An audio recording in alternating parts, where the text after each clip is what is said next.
आई? सकाळी भिजत टाकली, आता झाले. विदाउट मोड आलेले ना, हे पाणी उकळलेलं आहे. आता हे मूग टाकते. पाव किलो हे निवडलंय ना आई? म्हणजे साडे विडे काय ते काढलेत ना सगळे? काय दगड असते ते सगळं काढलंय. हे बटाटे काय उकडलेलेत. हे काय आई? पाणीपुरी मसाला ते हे टाकलं ना, 2 पॅकेट टाकले. आणि काय केलं मग? चटणी वाटली, ती टाकली ह्याच्यात 1 चम्मच. आणि आता थोडी एवढी टाकते परत. आणि हे लिंबू पण हे टाकले. हे पुदिनाच्या हे चटणीमध्ये काय काय होतं? पुदिनाच्या चटणीत कोथिंबर, थोडा कढीपत्ता, 2 मिरची, 2 लसूण, साखर, मीठ. आणि हे जिरं पण टाकलं का? आणि जिरं भाजून ते टाकलं थोडं वरती. ते पावडर टाकली का? पावडर बनवली.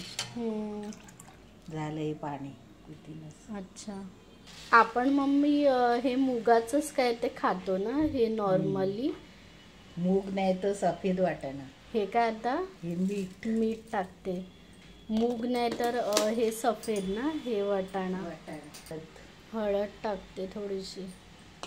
थोडंसं पाणी टाकते का? हे झाकण लावते ना. आणि हे शिटी किती लावणार आहे याला? 3 शिटी घेते. 3 शिटी. गूळ, काश्मीरी मिरची आणि मीठ.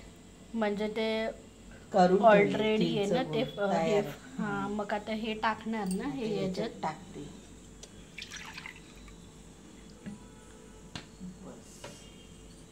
चिंच, गूळ, लाल तिखट, हे काश्मीरी मिरची आणि मीठ 4च आहे ना हे टाकलेले. आता हे पाणी टाकते. ते गाळून वगैरे असं करून ठेवलं. हे फ्रीजर मध्ये ना, हे पहिलेच. हे तयार झालं गोड पाणी. गुळ आणि हे थोडंसं तिखट ना. आणि हे पुदिनाचं पाणी.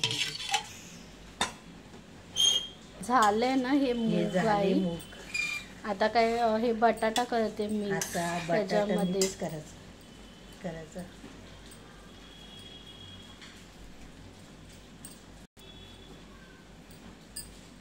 आणि हा शेवटचा आहे ना, हा 4था बटाटा आहे. हे काय आता मिक्स करते. हे 2 मिनिटच ना मम्मी फक्त हे करायचं मिक्स. मग झालं ना. हे काय याच्यात काढते. हे तळलेले आहेत ना हे पुरी. बाहेरून आणून आपण हे तळलेले. हे काय भाजी टाकतोय ना. मूग टाकतोय. मग हे पाणी,